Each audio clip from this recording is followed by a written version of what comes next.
ሳሰራ እንዳትበላ አይኔ የሚቆጣጠረኝ የለም ካልክ አላህ ይቆጣጠራል ቀድም የተባለውን ገንዘብ አንተም ዝም ብለህ እንዳትበላ ባልሰራ ወላ ፔሮል ላይ እንዳትፈርም ስራህን በደንብ እንደውም ጨምረ ነው መስራት ያለብህ በእኔ የተነሳ አንድ ሽማግሌ አንድ አሮጊትን ያለውበት መስሪያ ቤት መድከም የለበትም ነው ማለት ያለብህ የትኛውም ሰው ይሁን እያንዳንዱ ጎረቤቶቻችን ሰፈሮቻችን ያሉ ወንድሞቼና እህቶቼ አንድ እናት አካባቢ ላይ ስትخدማ ጡት ባታጠባህም አንተ ባይን ግን አሳድጋለች ልጄ ደህና ዋልክልኝ እያለች ነበር እቺን ሰትዮ ነው የምትخدመው ቁጭ ብለን ወንበር ላይ ምንሽከረከር ከሆነ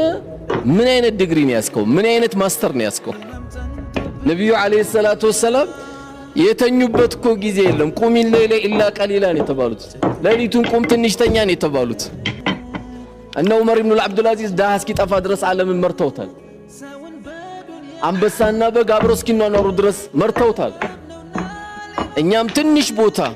ዛሬ ትንሽ የሚባል የለም ከቀበሌ ጀምሮ ያለ ሰው ዝም ብለ ደሞዝ አትብላ አይጣፍጥም ምግቡ አንተ ያልጣፈጠ